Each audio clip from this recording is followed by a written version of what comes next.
And we're live. Thanks everyone for tuning in. You are watching Breaking the Seel Part Deux. We have the guys from Breaking Bourbon here. We have the guys from Penelope Bourbon here. And soon to join us shortly will be Blake from Seelbach. He's just going to his broadcasting studio to get his samples. We'll be good to go. So while we're waiting for Blake to join, I'll give him a few more minutes to see if he joins. And before we start, I'll give you a quick premise and then we'll do some quick intros. But for those who don't know, back in May, the guys from Breaking Bourbon, along with Blake from Seelbach, did a combined barrel pick. And it was the first ever barrel pick with Penelope Bourbon that we really developed the blend ourselves. So Danny and Mike from Penelope Bourbon sent us over 3 different barrels with 3 unique mash bills. So 2 barrels from each type of mash bill. We selected one of each. We created a custom blend, and then we had a little competition among ourselves, selected the winning blend, and then that got bottled up. So it was a really more intense barrel pick than you would normally see than just rolling out a few barrels and picking something. And it was insanely popular. And we're going to be doing a part 2. So we're super excited to be going through the same process again. This will be a 2-part broadcast. The first part will be us selecting those barrels. So we'll start with 6 barrels. 2 of each type of mash bill. We'll narrow it down to 3. Then we'll take some time to develop our own blends, come back and do a little pitted blend off next week against all of us. So we're super excited to be doing this. And before we get much further and talk more about it, why don't we take the time to introduce ourselves? So why don't we start with Danny and Mike from Penelope Bourbon. How are you guys doing tonight? Doing good. If I'm a little out of breath, I think I got off the Peloton bike like 3 minutes ago. Bike, shower, and right on there. So I was a little bit behind. Hashtag Penelope Bourbon. Yeah, but now excited for the second part of this. This was a lot of fun the first time, and appreciate you guys having us back on and doing it again. Awesome. And Danny, can you just give us, for those who don't know Penelope's story, can you just give everyone a quick review, quick recap? Yeah, so Penelope Bourbon started by Mike and myself. Mike and Mike, you tell a story about Penelope. Yeah.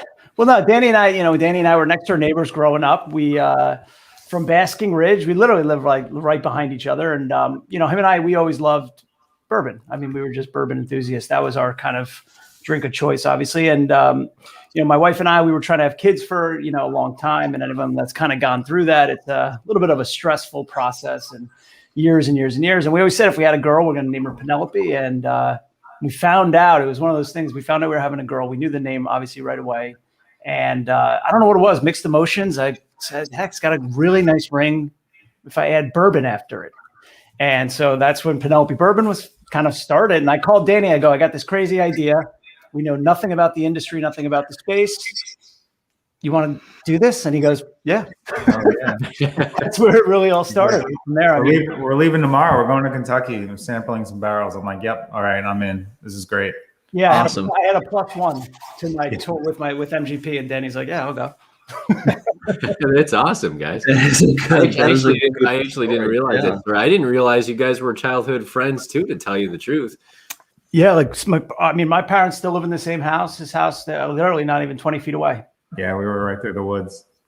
Oh, that's awesome. So actually, the 3 of us, I think since the 2nd grade is when we met each other. So we all grew up together too. Jordan and I lived on the same street. Eric was a few miles away, but we went to the same schools all the way through. So that's some you guys from the Syracuse area, right?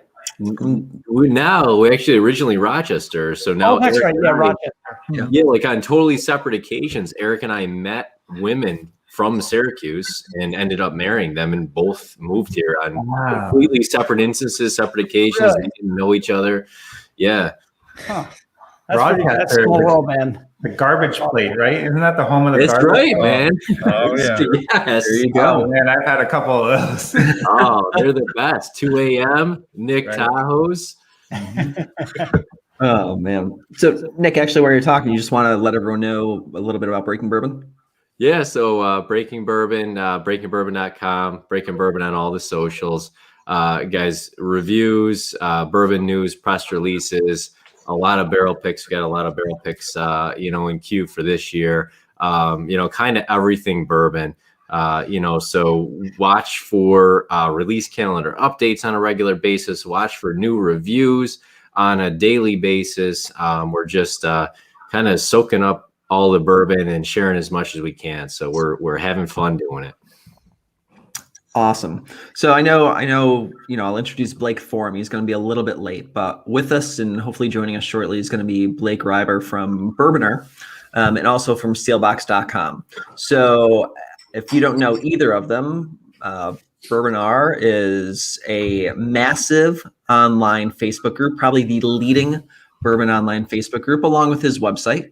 You can find them just Bourbon with an R. You can find them on all the socials. And then Seelbach.com is a fantastic site to buy really unique single barrel picks that Blake does with really craft distillers around the country, along with just other craft distilleries, not only single barrel picks, but just other craft distillery bottles that you may not have had exposure to. So, and you can find that at seelbox.com. Blake's very hands-on, very actively involved in curating all the spirits that appear on the site. And it's a really good way to try some different bourbons that you might not be aware of, especially if you just normally focus on the big Kentucky distilleries.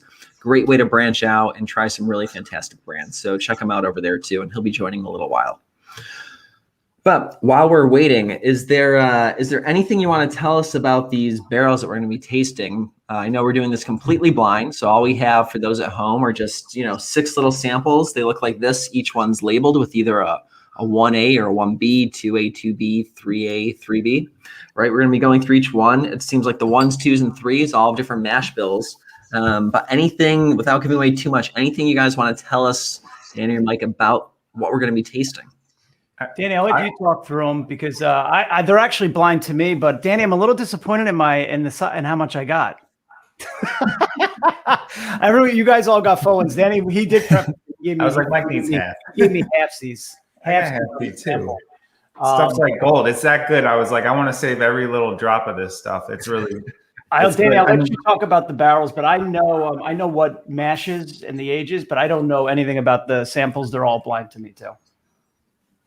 Yeah. So they're the same mash bills as the last pick that we did, right? We got the 21% rye bourbon at MGP. We got the 45% wheat bourbon at MGP and the 99% corn bourbon at MGP. We know that we kind of heavily went towards the rye, the rye side of the mash bills last time because there was that one barrel that was like, real good. What we called 3A back then.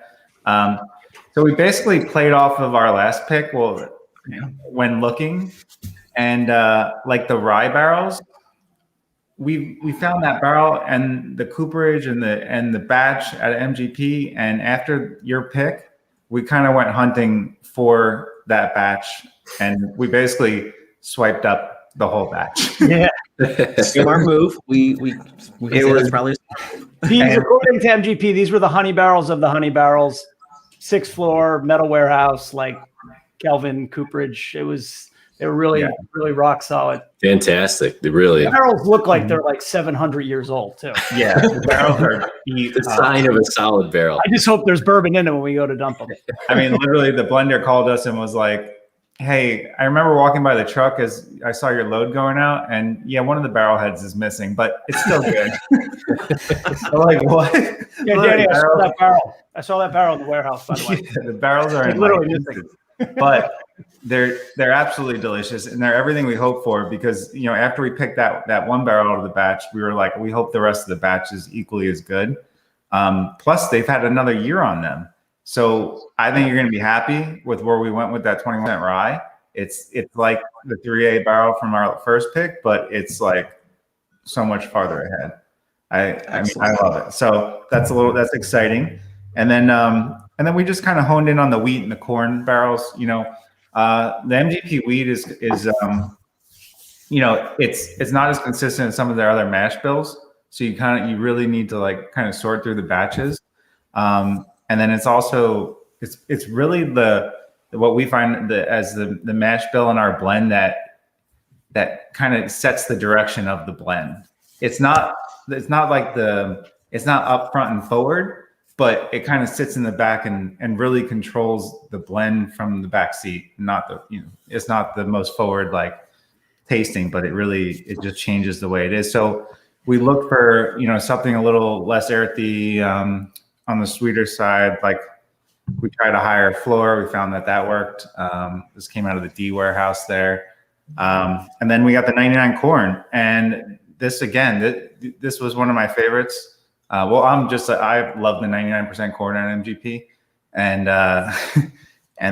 but this batch was just lights out, and basically sorted through. I think it was 100 barrels. It was close to 100 barrels. Wow! All right, these 3 mash bills. Took a while, and just found kind of outliers that we thought you would like. Awesome. So let's get into it, I think. Yeah, let's do this. Why don't we start pouring some samples, going through, talk about some tasting notes, and picking it. And then, as I said before, for those just tuning in, so what we're doing now is we're going through 6 barrels, split up in half. So there's 2 of each mash bill in here. And then we'll take these off, and we had a little friendly competition. So the guys from Breaking Bourbon each did their own. Blake from Seelbach did his own blend.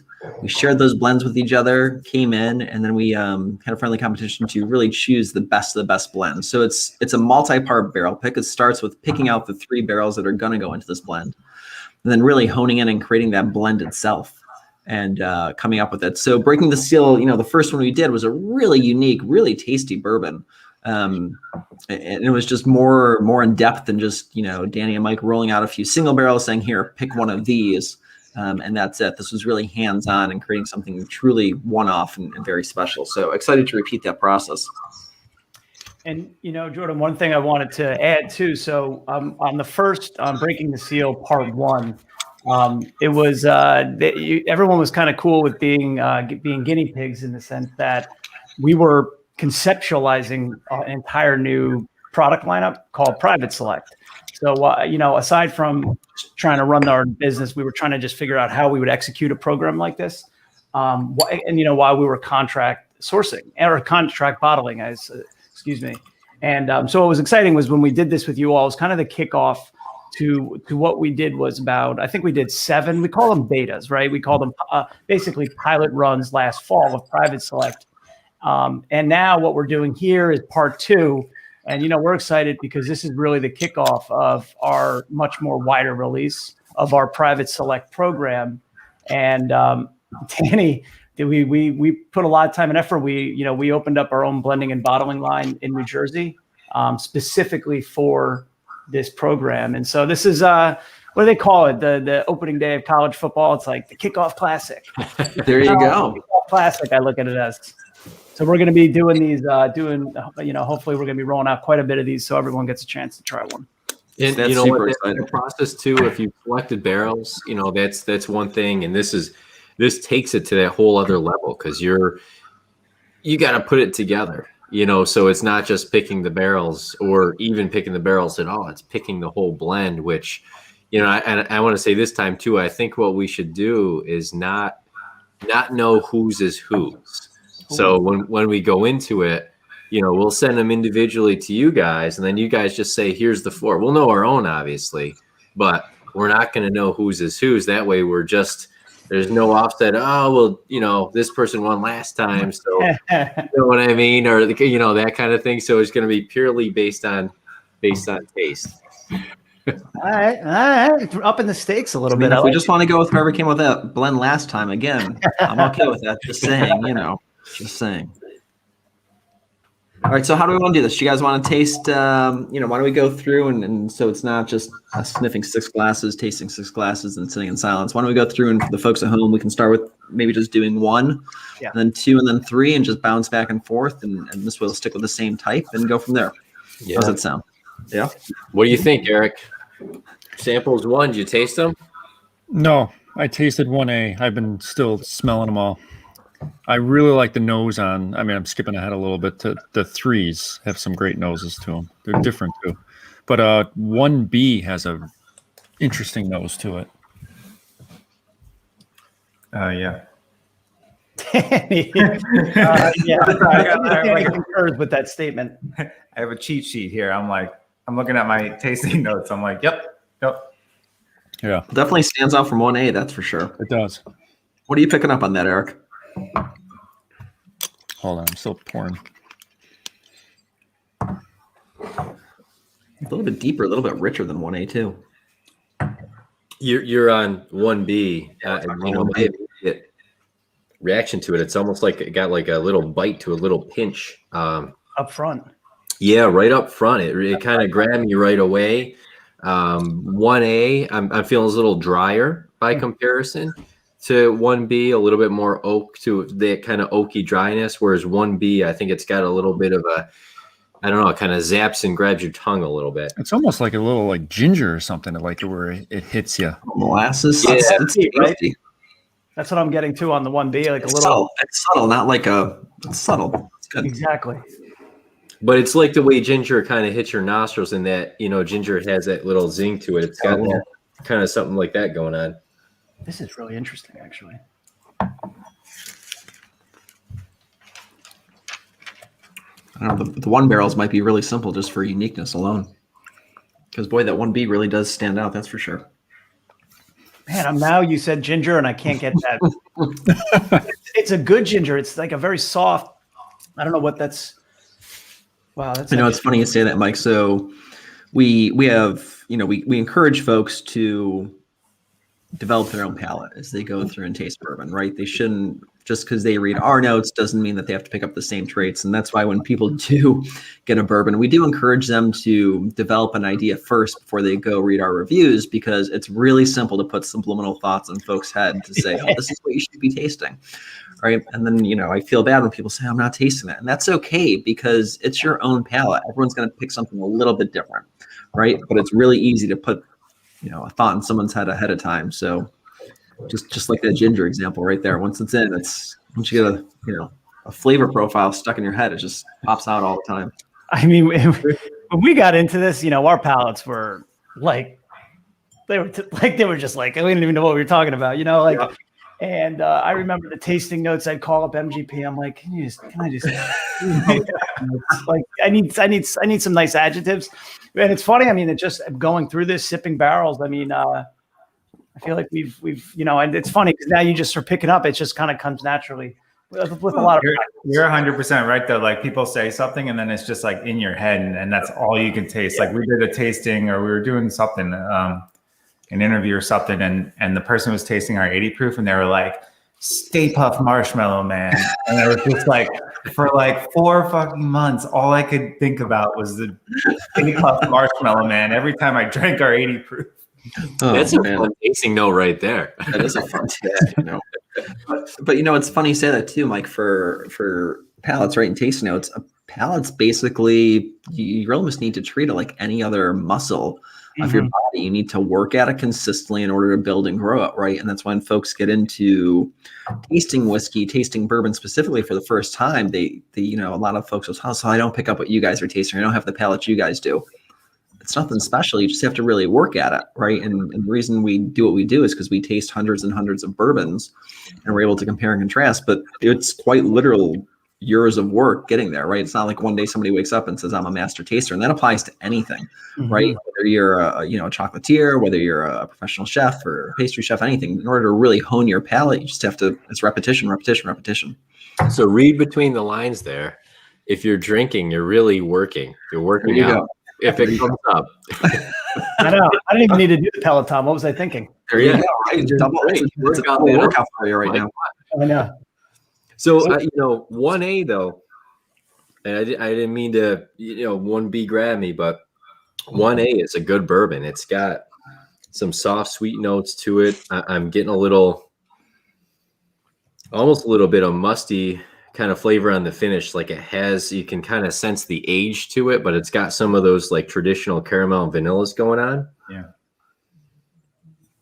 Yep. And that's actually, so Brian asked a good question. Eric, I'll toss out to you. So when you're tasting a bourbon, nose, body, finish, what's the most important aspect to or what maybe jumps out more, right? That you really look for. If it has a really good, say, palate, that's it. You're hooked versus nose or finish. Yeah, I would definitely say palate for me, then maybe finish, then nose. And, one of them has to be last. So I'll put nose last, but I do love when a bourbon really hits on the nose, and it's the best. And it seems to be, I don't know if it's rarer, but I guess I'm harder to impress on the nose than maybe the other sections.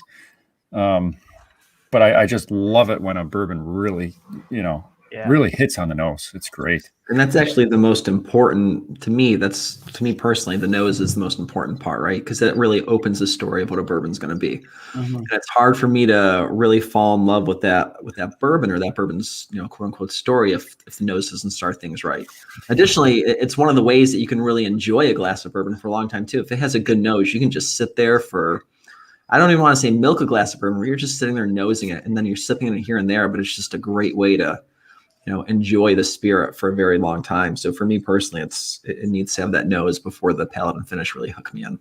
Jordan, I'm the same exact way. Like, it's almost upsetting when something doesn't have a nose and then it's delicious on the palate. And you're like, why can't you just have a good nose? Because I'm a very aromatic guy. Even in food, what I eat, people have told me since I was a little kid, I just smell everything. That's how I relate to something. I smell it. Yep. No, and that's a huge part of your sensory experience. I kind of look at them all kind of independently. I mean, I think as we've gotten better with even our processes, we just bottled batch 6 of our barrel strength yesterday. It came out great. But now, we look at, the nose, the body, the finish, and we're grading them. And so we'll have 3 to 4 different variations that we kind of boil it down to. And then we'll look at, nose, body, finish, and kind of just A, B, C, A-, and kind of look at it a little bit more holistically. And, but I'll be honest, I really I like to have a good nose, but I do think with what Eric's saying, I'm going to lean a little bit more towards the body and the finish. When I'm looking at it from a determining factor, that's kind of how I'd see it as. Yeah, I gotta say, I'm kind of, I guess with for me, the nose, so long as it's not off-putting, I can get past the nose that doesn't really give me much. As long as the palate and finish are there, I'm going to give more weight to the palate and finish. Typically, I'm probably palate, finish, nose as well.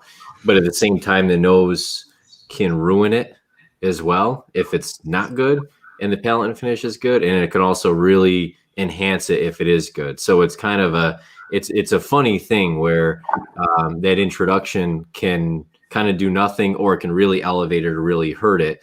But at the same time, I don't really give it that same weight that I give to the actual taste of it once I take the sip. I'm actually tossing this poll up on Twitter right now because that's a great question. It's a good question. I'm curious what the bourbon world, says about this. So everybody who's watching, go take the poll up on our Twitter right now at Breaking Bourbon.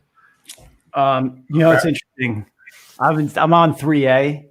I got to be honest with you, having done a lot of, Danny and I are experts in blending these 3 mash bills. It's literally the only thing we've ever worked with are these 3 mash bills.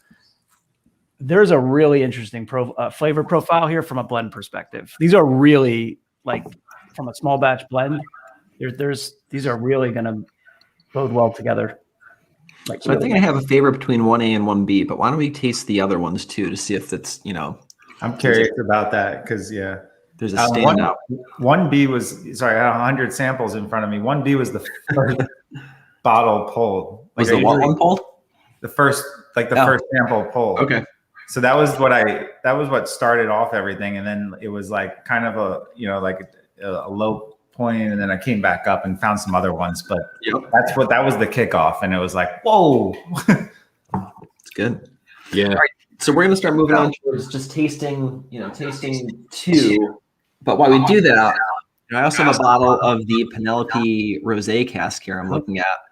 As we start, just give us a moment to nose and taste these bourbons. Danny, Mike, do you guys want to talk about the Rosé cask that came out over the summer? And I think you guys have plans to release more because this was really unique. This was, when we reviewed this bottle, this was something that, we've never tasted a Rosé cask finished bourbon before, so we were excited just to try something new. Do you guys want to tell everyone about that line? Yeah. No, Danny, you want to take it, Danny, or what?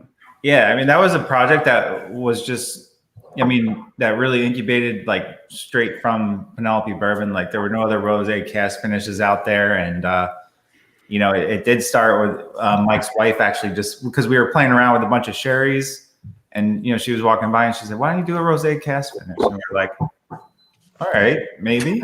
I mean, Yeah, sure. and then we just kind of dove into it and really just kept trying at it. You know, we kept failing, and then we found a pathway on how to do it, and we were really happy that how it came out. But it's, you know, it started with just mixing rosé with our bourbon and our mash bills and just seeing if it worked, and then from there we kind of had an idea of what type of rosé cask we needed. So we worked with Speyside worldwide to find these or to find a winery that had these and would give them up, these oak casks, and we found them in France and we brought them over. And we did a special blend for these casks, and we finished it for 3 months. And you know, it just has like a, you know, it's our only product that's in the 90s. It's proofed at 94, and it just has like a sweet, subtle kind of strawberry kind of note on it. That, you know, we didn't want to go too hard on the wine finish. You know, so it's just like a real delicate finish that I think just balances and rounds out our blend pretty well. That was batch 1, and we're working on batch 2. Actually, we finalized the barrels that we're going to use for batch 2. We got the casks over, and those barrels are sitting in those casks now for a couple of months, and we're going to release it in June. Awesome. So this be are you guys looking at doing this as almost a yearly summer type release bourbon? You know, just like there's rosé season, there's now Penelope Rosé season 2. Yeah, well, we did it in October, so we kind of had it was like a pumpkin ale during St. Patrick's Day. There you go. But you know, it was a beta, and like I think like all of our batches, we're real transparent. I say, like, you know, we're going to always release. We want to, obviously the quality has to be really top notch, but you know, we're really honing in on the process around that. So a great example with batch 2, one of the challenges with releasing the rosé cask finish during rosé season is it's tough to get the barrels fast enough because they're dumping these barrels for rosé season in southern France in January. Okay. And then they're shipping the bottles. And so by the time they process it, and the wine industry is different. They're not just going to, they like move at a much different pace. It's not like we've got to get, you know, Pappy out by September 1st, whatever it might be, and they're going to dump the barrel. It's like they're going to wait, take their time, make sure it's perfect. And so with these, even the second batch, we're putting orders in. So we got 12, and those were in November. We put the order in. We got those barrels like maybe end of January. And so one of the things I'm real excited about, and these are 225-liter Baruchs, I believe. Okay. And what I think I'm excited about for batch 2 is, you know, the batch 1, these barrels were dumped 8-9 months. The rosé it's been dry for 8-9 months from batch 1. Got it. This has got a turnaround of like 60 days. This is going to have a strawberry pop. A deeper influence. Without a doubt.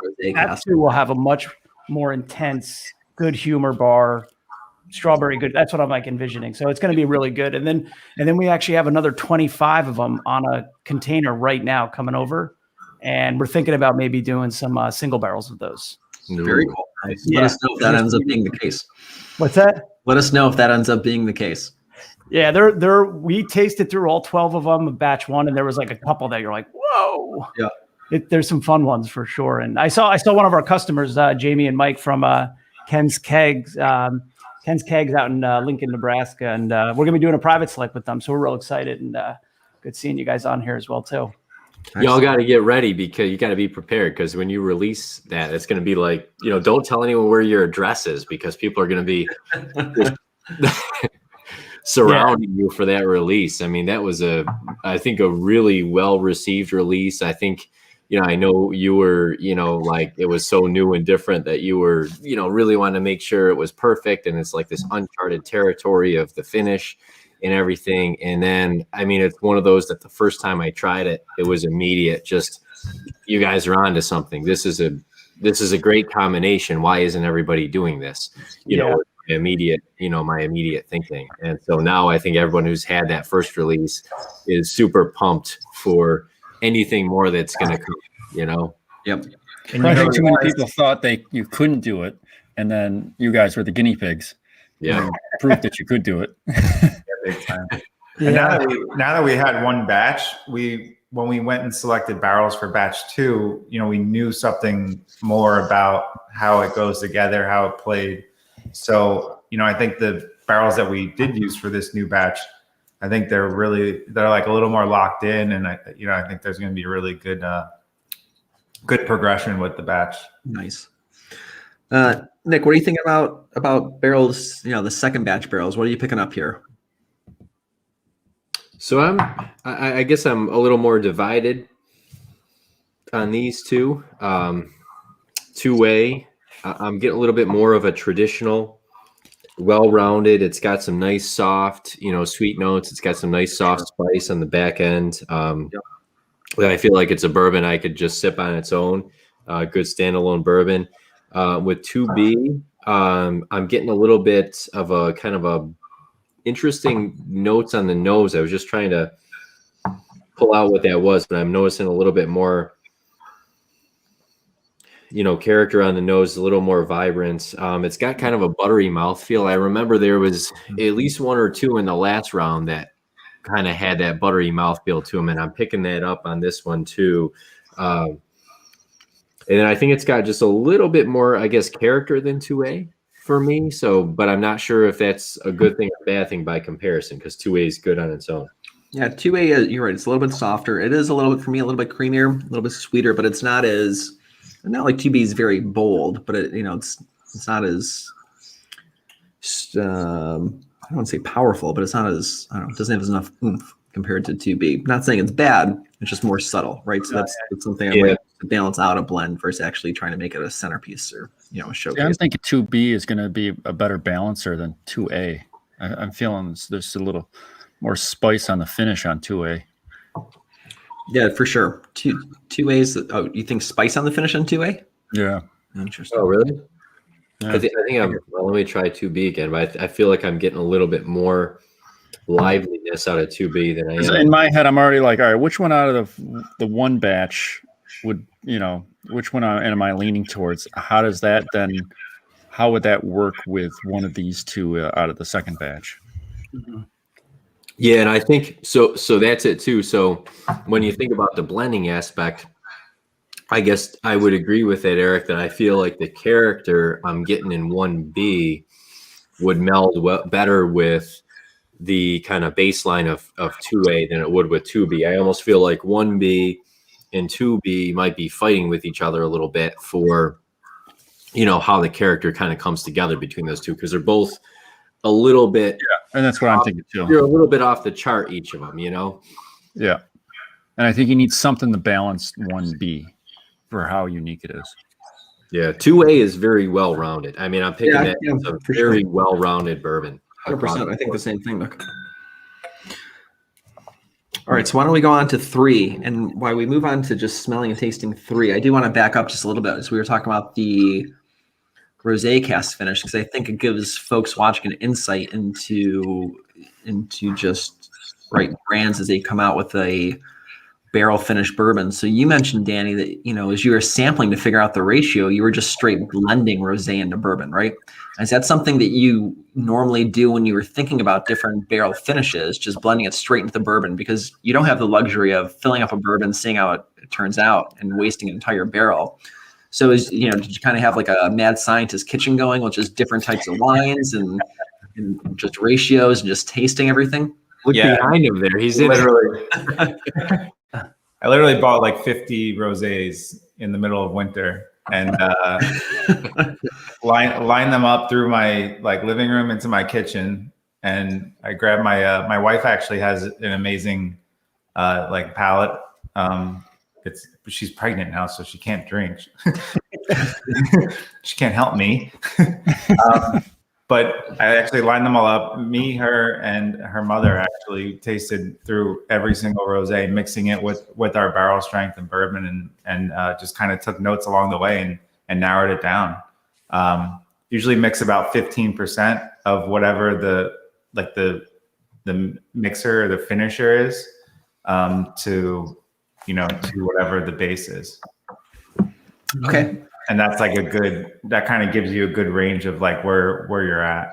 Yep, and I think that gives people a little insight into, some people think, oh, they're going to do a rosé cast finish. They just bought some rosé cast, dumped in the bourbon, tasted along the way, and pulled it out. But first, you have to get the cask. You have to get the right type of wine. You have to figure out the ratios. So there's more work than just buying an empty barrel. It's a lot of upfront blending that folks at home may not realize takes place, and this happens at distilleries everywhere. It's not just, let's buy a port barrel. It's, well, what type of port barrel, right? And how do you figure that out? Well, you buy a bunch of port and you start blending it in. So same thing that you guys did with rosés, which is really interesting. Yeah, I mean, most of the rosés we tried actually were not good at all. So just from doing that kind of just very kind of basic, just blending in rosé, we were able to determine that, most rosés are very dry. And so it kind of very quickly you can get down and really know that, okay, we're going to be needing like 100% Grenache rosé, which is like a much sweeter grape. And that's how we kind of just started the process. And then when we go to Speyside, we're like, look, we know that, we really need 100% Grenache grape, and it needs to be cast finish, and it needs to be a rosé. And they're like, they take all the notes and they say, okay, give us a couple weeks and we'll see what we can find. And this was a little bit tricky, but they found them, and that's when we were like, okay, let's go forward with it. And that's your barrel sourcer, correct? Yeah, Rob, great guy, really good guy, very knowledgeable, extremely knowledgeable. And we were on the phone with him last night at, probably around this time last night, talking about we're always throwing different ideas around. And even now what we're going to be looking at doing is we're going to be probably doing some stave project with them, looking at different staves and things like that. Okay. So it should be exciting. Boy, I got to tell you, I'm really liking these 3 samples a lot. Dig into those. Eric, you were talking about these in the beginning. Why don't you kick that off? I'm still deciding which one I think is going to be a good blender. I love the nose on 3A. I heard good things about the rosé. That's funny.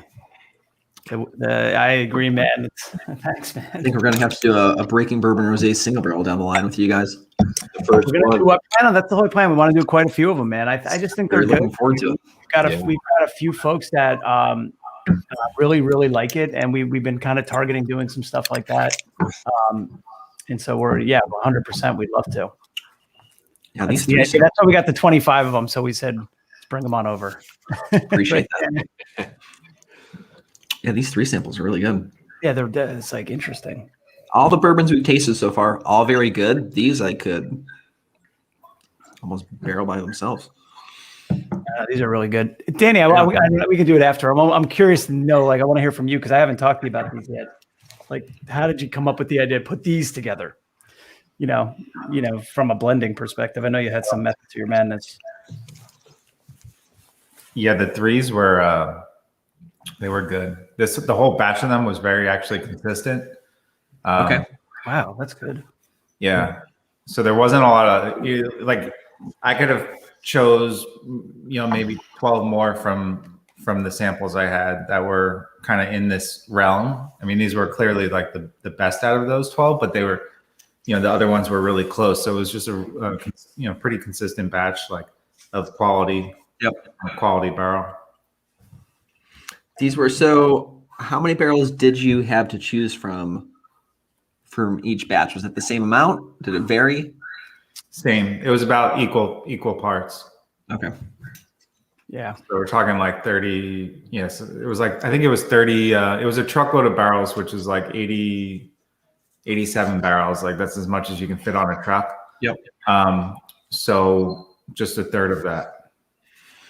And when you guys, so as we continue to taste through this, I do have another question for y'all. I know, Nick and I went down and did a wild barrel pick with Pinhook at Castle and Key, and they lined up 40, Nick, do you remember 48 bourbons for us, maybe? Oh, we basically, I want to say it was 40.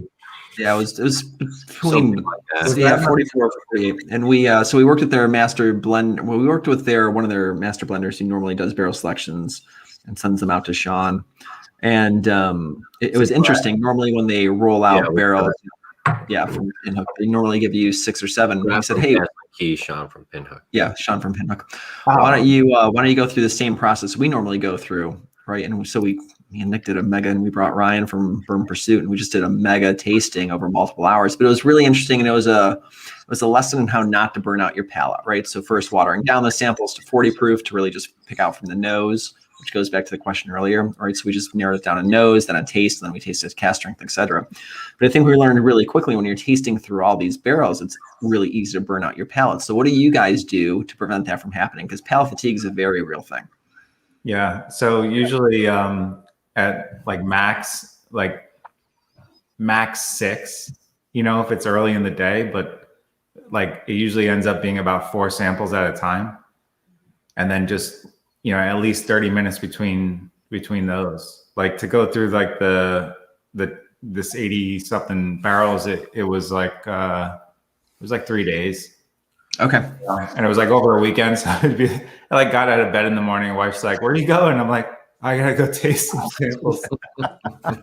But you know what though, Danny? I mean, I think that's just exemplary of where you guys are still tasting through to that level of detail, because that's not what every brand out there is doing to that extent. A lot of it's just tasting, from the sample of the lot, and that's good enough. Or it's employees that are tasting for the bigger company. You know what I mean? For you guys to be going through with a fine tooth comb like you're doing is, that's, I think, what makes it, what makes Penelope special is the fact that you guys are taking that much time with it. No, I appreciate it. I mean, that was the single biggest process change that had probably the biggest impact on our flavor profile. And I'll be honest with you, I mean, it's a lot of work. We've never, bringing 86 barrels to Jersey, to us, and we're this was our first barrel dump, pulling samples. This that's a total change in our business model. We just had partners in Castle and Key and Strong Spirits and obviously MGP. This was a big change in our business model. We're whoa, we actually got to do this. And Danny did a great job. We pulled it off. I mean, and I'll be honest with you, having that, being that close to the product, I don't want to do batches because I think we're maintaining a really unique flavor profile, and we're kicking out. I mean, with batch 6 barrel strength, I think we kicked out 10% of the barrels. Maybe, and we'll say off profile. Now, off profile doesn't mean bad. It could just mean it needs more time, or it's maybe better for a rosé because it's got this really sweet finish. And that's from batch 5. That's where the big difference, I think, started. Right, Danny? It really did. And, we just want to be involved to that level. We haven't been in the industry for 20 years. I don't have a 15-year palate. We're trying to just get up to speed as well, Yeah, For I like sure. what I like. That's what we do. We say that. We say, "Do you like it?" And I say, "Yeah, I like it." All right. Well, Yeah. Yeah. No, I hear you. You know what's funny, Jordan? I was actually just thinking about that Castle and Key tasting the other day. So we lined up all those glasses. We just poured 1 glass from each barrel, and then it was 4 people that just took turns drinking out of that glass. I'm just thinking, now after COVID, you're not going to do a tasting. Yeah, that's true. That was a very much before COVID experience ever happening. The good old days, man. Yeah. a big thing of peanuts. Everyone's grabbing peanuts from a big. Just imagine. Let's drink out of the same 40 glasses together right now. Oh, that's funny, man.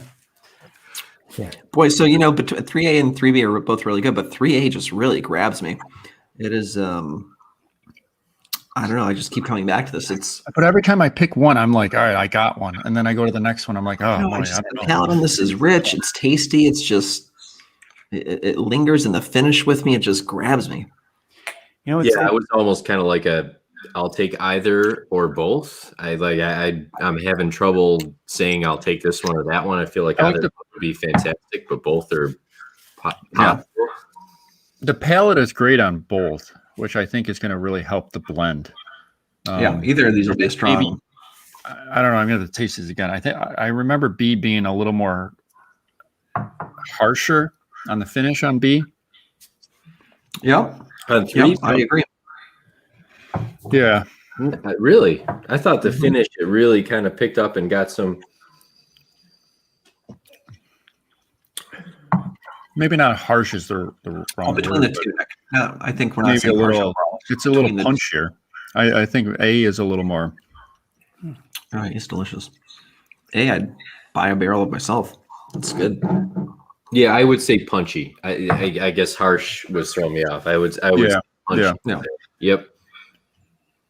And I think A is just real even, and it could be a real like the rock of this blend. Yeah, basically, what would I anchor this blend around? I'd say. Yeah. I feel like 1B competes a little bit as the anchor too. I feel like you have a little. I think that's a little bit of the wild card, the little spice you're throwing in. I With it. just If this is poured the 1B rock, with it. 1B is going to be the funk. I just poured that 1B to go back to it. This one's pretty wild, man. Yeah, It 1B is, is fun. yeah. That is an apt description, Eric. You have you could have the base in A and you have the wild card in 1B to really tweak things either way, and then we just We're going got to start blending these, and we're going to be like, oh boy, this 1B is too wild, and it's like 5% of the blend, and that's fine too. But Well, do we want to start talking about maybe? Why don't we start? I think 3 generated the most discussion. Do we want to select 3 first and then kind of go from there? Because it does seem like 3 might be a good anchoring bourbon, whatever one we go with. Nick, do you have a clear? I mean, I kind of have a clear bias on one of the 3 barrels. I have a clear bias on 1 and 2. I don't have a clear bias on 3. Actually, I'm kind of the opposite. I feel like I'm pretty decided on the first 2, but not on 3. I'm shaking my head over here, but it's your pick. I'm like, yeah, let's do that, guys. It's like, You go ahead, Jordan. What are you thinking for 3? And Well, so yeah, I'll start with 3. I really do. I like 3A a lot. Yeah, I think it has like I said, nose is good, but it has a really good mouthfeel. Really rich flavors. The finish is classic, right? 3B has a little bit of punch in that finish compared to A. Nothing wrong with that. But I think Eric said it best. 3A is really a bourbon that I would anchor around as I start my blend, because you can tune it down, you can tune it up, but it's really not going to add something crazy to the overall blend. It's going to be a good solid base to build off of. And I really like it a lot. To me, that starts the whole thought process of what other ones do I add from the 1A, 1B barrel or 2A, 2B barrels to tweak this to make it even better. What about you, Eric? yeah, I'm on board for 3A. From a blending standpoint, I think that's going to work. yeah, I could go with either one. I think 3A is I wrote the finish pops. It's more interesting. I could go with either one of these ones. I think if that's what we're going for, you guys are in it. Let's go 3A. 3A is the winner there. Okay, we got. Does that make Danny happy? That's the question. yeah, I mean, I love that. But now I can't keep that barrel. So you sure you guys don't want 3B? Yeah. Is he happy because we're not taking it, or because Yeah. I do like that barrel. Yeah, 3A is delicious. All right, Nick, would you prefer if we pick the second barrel or first barrel? Oh, it doesn't matter. You want to do sample ones? Let's do 2. Let's go backwards. All right, that's fine. Let's go backwards. I think 1 is the kind of most dynamic of the bunch.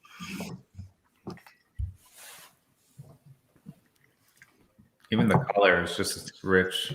I was less. Both of them are good for me. I have one that I lean towards, but I'd love to hear either your thoughts if Eric or Nick, if you have a strong preference between the two.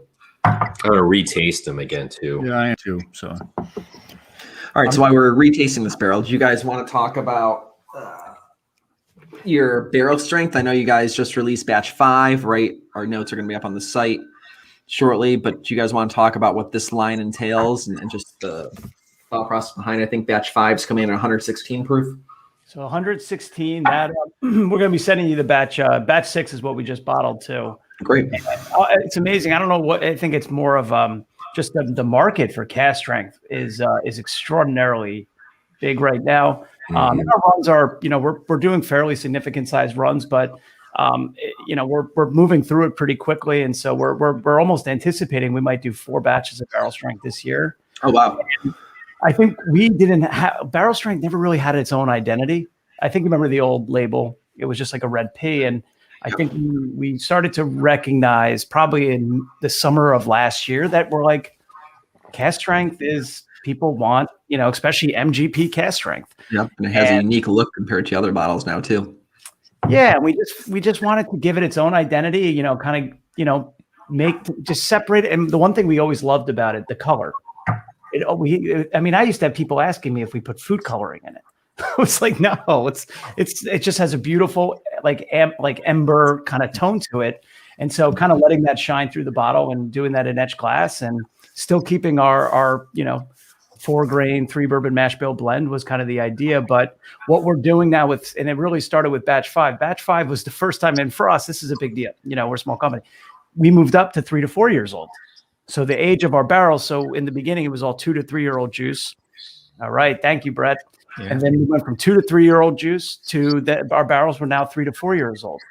And now with batch 6, they're 3.5 to 4.5. And one of the things I'm recognizing this with Private Select because Danny and I know these mash bills really, really well from like 2 to 6 years old, that age range of these 3 mashes. And I compared the barrels. I mean, that's like a newborn, going from a year to a year and a half when you're a newborn or toddler is like, I mean, those are monumental leaps. And so for us, when we were working with 2 to 3 year old barrels of these mashes, even a jump to 3 to 4, I mean, that is like from a developmental perspective, makes such a monumental difference to the flavor profile. And then we've even seen it with batch 6. We're excited. We're going to send that out to y'all. It should land in Jersey next week.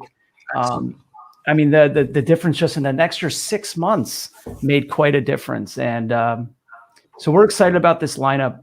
This is to us, and we now kind of like, we know it's a batched release. We put it on the front of the label.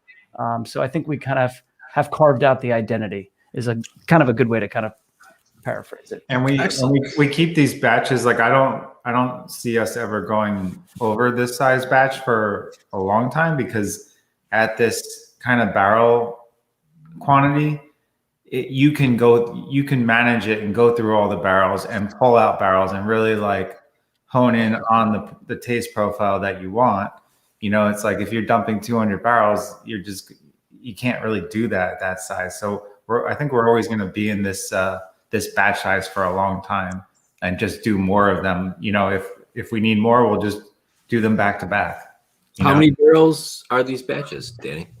So batch 6 was 56 barrels. I think it started with like what, 70? Yeah. Well, again, batch 6 was a truckload again. Just try to fill trucks. Yep. I don't think New Jersey's ever had trailers of barrels coming. The first person ever to be doing that in the state of New Jersey. It's pretty cool. I'll tell you though too. I mean, we've had MGP stuff that's 5 years old. 6 years old. It still has kind of a youth bite to it. But then there's been stuff that's 2 years old that doesn't. You guys are hitting some of those barrels that even though they're in that, that younger, even that 3 to 4, wherever they are, they don't have that like youth note, that it's not quite ready note to them. They don't have that. So whatever you're doing to get those barrels and get down to those barrels, or if it's in the blending or some of both, it's there, where it's really more about the flavor of the bourbon and less about drinking something that's not quite ready. And I think it's come up more and more now because you're seeing brands sourcing from MGP. Obviously, the question becomes what's differentiating one brand from another brand, and we talk about that amongst ourselves. We see that come up a lot. I mean, the variation, the variation of the 6 barrels we have here. If that doesn't tell you there's a massive difference from brand to brand, just because when you just take 6 barrels and there's a massive difference, that should tell you something, so that spin that everyone's putting onto it, that touch you're putting onto it, just getting to the barrels you're getting to, then doing whatever you do with them after that, really is what you taste in the bottle, plain and simple, wherever it might have come from. So I think you guys are doing a great job with, getting it from that starting point to that finishing point. And that's why the blends, we're starting with good barrels already. So it's like whatever we do, the blend is going to be good, most likely. It's just a matter of how good it's going to be at the end. I just eyeballed a blend. And it's like, just an eyeball. Like, I just want to get a sense, like that, just eyeball it, whatever. And it's amazing. I'm getting flavor. I'm not seeing in any of these three on their own, which is why I love blending. I think it's it's like amazing. You just like David Copperfield came in here and just like waved a wand at it. But no, Nick, you're spot on. I think with MGP, I think a lot of it, like everything else starts out, we have a good relationship with them. We don't work with, we work direct with MGP. They know that we're going to be sipping through all of these barrels. They're passionate. They make great product. They're passionate about it, just like we're passionate about our brand. And I think that we view MGP, and we always have from the beginning. They're not a contract sourcer. They're like genuinely a partner. Mm-hmm. From making intros to a glass provider to helping us like navigate the early parts of our business, like they've always been a partner. And I'll be honest, going through these batches with MGP, it is a tremendous amount of work, and it's a very time-consuming process.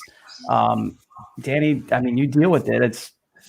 It is a lot of work. It's just because there's a lot of inconsistencies that you see with some of these batches. That's something that I think that's something that we're going to continue to grow on too, is just kind of like navigating that MGP kind of system with the batches. And, I feel like we haven't even like scratched the surface on it, and I just got really excited a little while ago. I don't know if you realized, but like, I was just thinking back, like this batch 6 of barrel strength, and kind of like what we're doing with our DSP, and like I feel like we're really doing it. We're really doing it, Mike. Doing it, dude. These barrels got me so excited, and just like I feel like our mash bills and our blends, like as we get older and as we kind of grow as a company, we're going to be able to grow with our product too. And I just think we have a really good future, if I could say that. Hey man, it sounds like a humble brag to me if I hear it. Cheers to that. Cheers to that. Exciting. Going back to 2, I think I have a clear favorite, but Nick, what are you leaning towards? Yeah, you know what? In initial taste, I was on 2A. Yep. Coming back to it, I'm liking 2B a little bit more. I am too. I'm getting For what reasons? It's a little more, that buttery mouthfeel is coming into play a little bit better. I think it opened up since it's been sitting in the glass. 2A, I'm picking up, something that's a little bit more sharp in it that I didn't get before. I was trying to describe what that note is, but especially on the nose, I'm getting that. Like 2B is going to blend better. I think 2B is going to blend better too. What do you think, Eric? Well, I'm thinking as we're blending, if we're looking at 3A as kind of a base and potentially 1B as a wild card-ish as we revisit it next, are we looking to add a little spice, a little spark to this? Or are we looking for another like mellowing agent per se? I feel an like equalizer or something, I feel like the buttery mouthfeel in 2B is going to go a long way. I had that last time, and I actually leaned towards that one. I kind of assumed that people were going to go towards the other barrel, so I wanted to avoid doing that just so we had, something different. I leaned heavily towards that buttery mouthfeel, but I think it's, regardless, it ended up in the final blend, and it made it better. So I feel like it's going to contribute to what either 1B or 1A or 3A, which we decided on already, is going to kind of provide as the, the main star. Yeah. And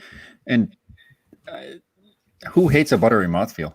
it just makes a bourbon so much more dynamic, Hate. Let's feel. All right, so I think 2B is the winner there. And then moving on to 1, I think this might be a quick discussion. I mean, it'd be fun to revisit this quickly here. what, 1? I'll be Yeah, honest, yeah, I've- 1. I've- Yeah, I've because never- I haven't tasted 1B since the first All right, we'll round. quickly revisit it really quick. Jordan, at the time, just going back, I've been tasting it the whole time. No, I haven't. just these 6, my palate shot. Yeah.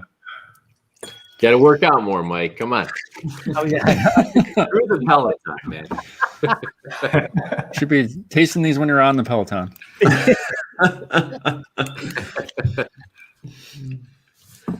that's good. That's really nice. What record did you break tonight?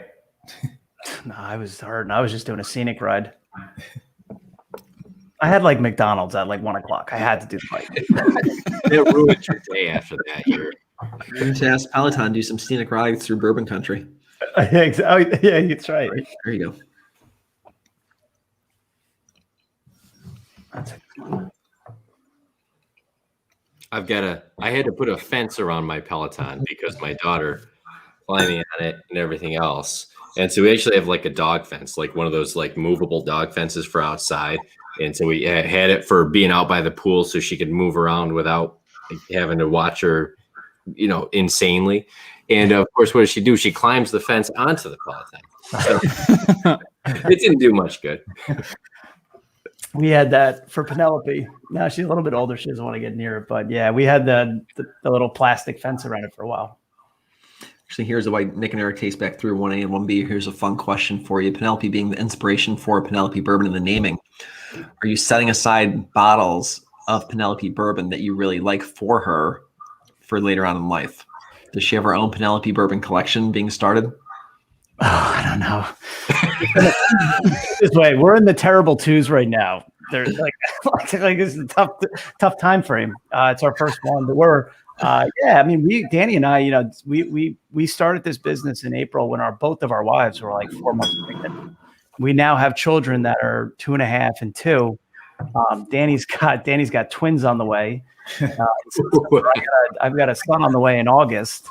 Our wives are in bed, like right over, so we've gotten very close. It's definitely a family. And we look at that, but we always viewed ourselves, it's a family business, we're family. And even all of our products, we viewed it as like, there's something for everyone in the family, whether it's, the 80 proof or the barrel strength or a private select or a rosé. It's trying to find something that everyone can resonate with. So yeah, but to your question, we have some barrels put aside. There you go. We do. Yeah. Well, lots to celebrate for you guys, Penelope, for sure. Cheers to that. Yeah. We'll bust it open when she's does something wrong when she's 17. I get news for you, Mike. We thought the terrible 2s, everyone tells you that, then they get to 3 and it's pandemonium. So I've heard that too, and I'm not. Yeah, it's all right. What do you guys got for barrels? 1A or 1B? What are you guys leaning towards? I'm still 1B all the way. Yeah, I'm 1B too. Eric, 1B is wild. you like 1A 1A. better? I'm into 1B. It's going to be so strange, There you go. and interesting, and fun to mix with. It's I can't wait. So to One recap, without the barrel head on it. was it really? Oh. No. So we got 1B, 2B, 3A. So Danny, do you want to let us and the viewers know what those barrels are? Sure. So the 1 barrels were the 21% rye barrels, Okay. right? So this was actually the same kind of batch as the last Breaking the Seal. Okay. And then, but we did bring in other barrels from different batches just to kind of check, like I didn't want to bring you the same batch, but it was really good last time. And I found like different nuances, and it's older now. It's actually about 5 years, 3 months. So I think last time it was like 4 years. It was about a year earlier, the one we did. But I tried other batches, and this batch 90% on last time. What? This is the one we went 90% on last time. Yeah, well, the same batch. This barrel is very different. Like I feel like there's like I feel like they're in the same family, but I feel like this barrel is like a much older, smarter grandfather. What are the details? What's the age? It's 5 years, 3 months. Okay, 5 That's years. a 3 record months. for us. We should ring a bell. That's exciting. All right, so Same mash bill though, so it's the same mash bill as our 90% of our previous blend. Yeah, 21% rye. super funky. All right, so what about 2B? 2B is a 45% wheat mash bill, right? I think a couple of you were saying creamy. Like, I think I heard the word creamy a lot. Yeah. So this is going to be the younger of the 3 different mashes. So this is just about 4 years. So it turns 4 this month. Okay. And 3A, which we kept saying the anchoring bourbon around this blend. 3A. I mean, the corn barrels there were a lot of good ones, and so this was a 99% corn mash bill. This turns 5 next month. Okay, so we have some older barrels in this blend compared to the first Breaking the Seal that we did, for sure. For sure. And you can taste that. I mean, there's no Yeah, hint of definitely. youth anywhere here. No, not at all. Not at all. So it's going to be really exciting. So what we're going to be doing now is part 2 will be broadcasted next week, but we'll let Blake know the barrels to sample himself. So Blake from Seelbach. And then the 4 of us will go off. We'll create our blends independent of each other. We'll let Danny and Mike know the ratios, and then they'll seed those out blind to all of us. We'll build those ratios. And then what we're going to be doing on the call next time is, we'll be tasting those 4 different blends and deciding what one is going to be the final ratio for Breaking the Seal. And the winner gets $1 million, so you don't forget about that. Wow, the winner the first time got the pat on the back. So it's going to be super exciting. I think we're, if it's anything like the first Breaking the Seal, it was a really contentious, fun discussion, fun chat, because, there was some jockeying to figure out what blend worked well, what worked best. There's really no bad ones whatsoever. And it really gives insight into the person's just flavor profile as they create that blend. So this is going to be super fun. We're super excited to do part 2 and really, do this for our Single Barrel Club members and the Bourbonr Pro members that Blake has. So this is going to be exciting. I'm looking forward to just tinkering with my various blends at home and figuring stuff out myself. I'm sure Nick and Eric are too. And this was good. Thanks, Danny. Thanks, Mike, for letting us do part 2. And just really thanks for selecting some really good barrels to begin with, right, that we even had to choose from. And each one was definitely unique. It's not like we were like splitting hairs between 1A or 1B. Each one brought something to the table. So just thinking about what to select and how to select them to create the better blend was really interesting tonight. Oh, good. It's hard. It's very hard. Now I'm like, there's a lot of different ways you can go about with this. 100%. It's a lot of different ways. So it's really cool. Yeah. Thanks for having us though, guys. We appreciate it. Yeah, no, thank you so much. So, and thanks for all the watchers and viewers at home who stuck with us this whole time. So Danny, Mike, just, to recap, just want to give everyone, just a synopsis of what Penelope is one more time before we sign off. Yeah, just we're Danny, we appreciate you guys having us here, and we're all about straight bourbon. We have a core expressions, our 4 grain expressions. That's really kind of what we're focused on, and we're excited about the future and appreciate everyone's time. It's been awesome. Awesome, thank you. And Eric, you want to just wrap up with Breaking Bourbon? Sure. We're Breaking Bourbon, www.breakingbourbon.com. We do reviews, every day of the week. Release calendar has a lot of new releases coming out almost every day now. So we're updating that almost on a weekly basis now with the amount of stuff coming out.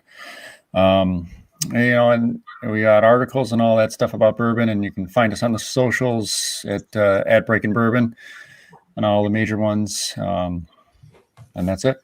Thanks for joining us. Awesome. So yeah, thanks everyone for joining us. This has been a really fun time tonight. Please tune in next week as we select that final blend. Blake from Seelbach and Bourbonr will be here, and he'll be part of that competition for sure. So join the 6 of us next week, and we look forward to seeing everyone soon. Till next time, cheers. Thanks, everybody. Take care. Cheers.